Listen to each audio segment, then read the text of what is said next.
The man who created the CIA, personally signed it into existence, later said privately he never would have done it if he'd known what it would become. That man was Harry Truman, President of the United States, and what he said it became, he called it the American Gestapo.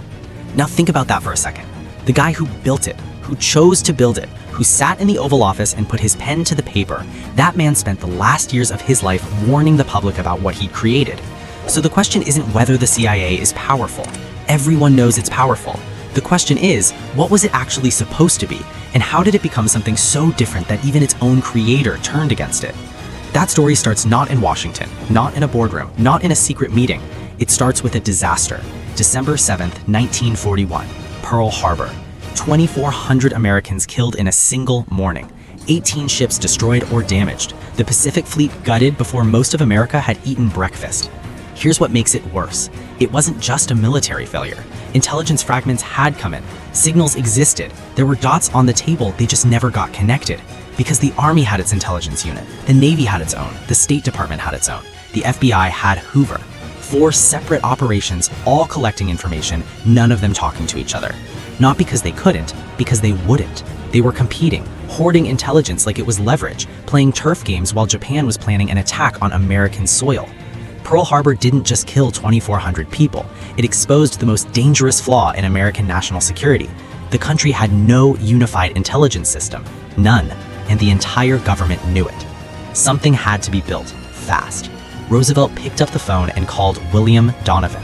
If you don't know this name, you should, because without Donovan, there is no CIA. Donovan was a Medal of Honor recipient from World War I, a Wall Street lawyer, a Columbia Law School graduate, one of the most driven, most connected, most relentless men in Washington. Roosevelt trusted him completely, which was remarkable because Donovan was a Republican. In the summer of 1940, before America even entered the war, Roosevelt sent Donovan to Britain on a secret mission.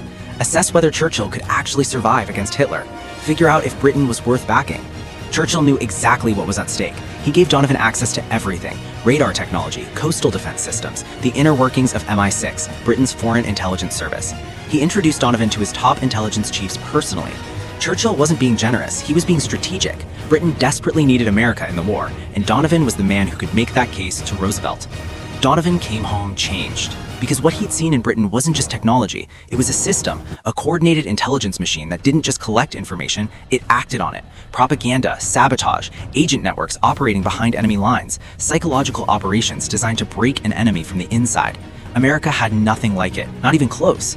Donovan told Roosevelt directly, this needs to exist in America. Roosevelt listened. On July 11, 1941, 6 months before Pearl Harbor, Roosevelt created the Office of the Coordinator of Information, with Donovan as director. After Pearl Harbor, it became the Office of Strategic Services, the OSS, America's first centralized intelligence agency. Donovan built it from scratch. He recruited lawyers, academics, anthropologists, chess champions, athletes, journalists, people who could think, not just follow orders. He sent them behind enemy lines in France, Yugoslavia, Burma, North Africa. OSS teams parachuted into occupied Europe, linked up with resistance fighters, gathered intelligence, and disrupted Nazi operations from the inside. By the end of the war, the OSS had over 13,000 personnel operating across 4 continents. But while Donovan was fighting the Nazis abroad, he was fighting a completely different war at home. J. Edgar Hoover hated him, not professionally disagreed, hated. Hoover ran active smear campaigns against Donovan, had FBI agents dig for personal dirt, tried to sabotage OSS operations wherever he could. Pentagon generals wrote formal memos warning that Donovan's agency would be, and this is a direct quote from an Army general's memo, calamitous for the War Department. America's own military establishment was fighting harder against Donovan than some of them fought against the enemy. And then the moment came that ended everything Donovan had built. April 12, 1945. Roosevelt died. With him went Donovan's political protection. 5 months later, on September 20th, 1945, barely 2 weeks after Japan's surrender, Truman signed an executive order. The OSS was dissolved. Not phased out, not restructured, dissolved. In 10 days. The man who had built America's entire intelligence architecture from nothing was out. No job, no transition, no acknowledgement. Just gone. But the problem hadn't gone anywhere. The Cold War was already beginning. The Soviet Union was absorbing Eastern Europe country by country. Communist parties were surging in Italy, France, and Greece. American policymakers were flying blind, and they knew it. What replaced the OSS was embarrassing. The Central Intelligence Group, the CIG, created in January 1946. No independent budget, no permanent staff, employees borrowed from other departments. The CIA's own historians later described it as a bureaucratic anomaly. But it did one thing that mattered. It started producing a daily intelligence summary for the president. One document every morning synthesizing everything. Truman read it every day. He loved it. He'd been drowning in conflicting reports from state, defense, the military, everyone giving him a different version of reality. This gave him one clear picture, and in Truman's mind, this was all a permanent intelligence agency needed to be. He described it later as wanting something like a daily newspaper, a well-sourced, well-organized briefing. Information in, decisions out. Clean, simple, limited. He was not imagining what came next. By 1947, the pressure was becoming impossible to ignore. Greece was collapsing. Britain was pulling back from the Middle East. The Soviets were hardening across an entire continent. The window for building something permanent was closing fast. Congress began drafting what would become the National Security Act of 1947. The debates were brutal. The Army and Navy fought over unification. Hoover lobbied furiously against any agency overlapping FBI territory. The State Department pushed back. And there were genuine widespread fears in newspapers and congressional hearings, even inside the White House, that a permanent peacetime intelligence agency was exactly what they had just gone to war to destroy. People called it a potential American Gestapo, in public, in print. Coming off a war against totalitarian surveillance states, the idea felt dangerous to people who had very good reasons to know what that looked like. But the Cold War made caution feel like a luxury. On July 26, 1947, Truman signed the National Security Act into law aboard his presidential aircraft, the Sacred Cow, somewhere in the air above America. In one signature, 4 institutions were born: the CIA, the National Security Council, the Joint Chiefs of Staff, and the Department of Defense. And the CIA had strict limits written directly into the law. No police powers, no domestic operations, no subpoena authority, foreign intelligence only. The FBI kept America, the CIA got everything else. Donovan, the man who had spent years building the foundation for all of this, was not made the first director. Truman appointed Rear Admiral Roscoe Hillenkoetter instead. The architect was not invited to the opening. Now here is where the story breaks open. Within months, not years, months, the CIA was already becoming something different from what the law described. December 1947, the National Security Council issued a classified directive, NSC 4-A, authorizing the CIA to run propaganda operations abroad. June 1948, another directive. Now, the CIA had authority for full covert operations, influencing foreign governments, undermining political movements, working with paramilitary groups. The justification was real. The Soviet threat was real.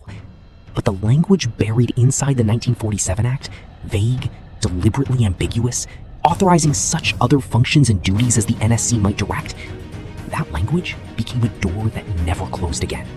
1948, the CIA secretly funneled money into Italian elections to block the Communist Party from taking power.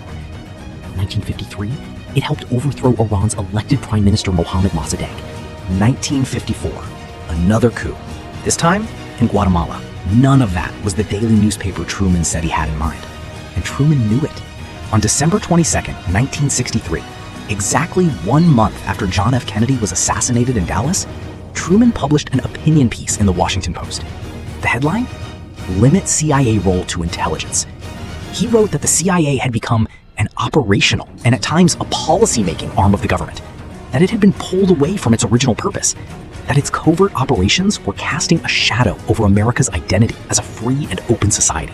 This was not an outside critic. This was the man who signed it into existence.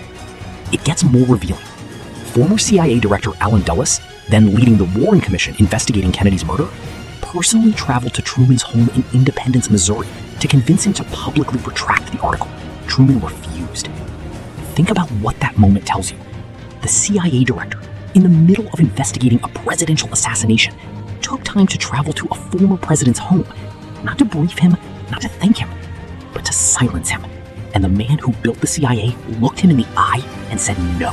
So here is what the real story tells us. The CIA was not born from a master plan. It was born from failure. The catastrophe. The CIA was not born from a master plan. It was born from failure. The catastrophic, preventable failure of Pearl Harbor. It was shaped by one man's vision, destroyed by bureaucratic enemies who feared losing their turf, rebuilt under Cold War pressure, and handed legal language so vague it became a blank check. Truman wanted a daily briefing. He got a global covert operation network. The man who built its foundations never ran it. The president who signed it into law spent his final years publicly warning about what it had become. And 5 ambiguous words buried in a 1947 law became the legal foundation for decades of operations that most Americans never knew were happening. That gap between what leaders say they are building and what actually gets built, that is where real power operates. That is what this channel exists to show you.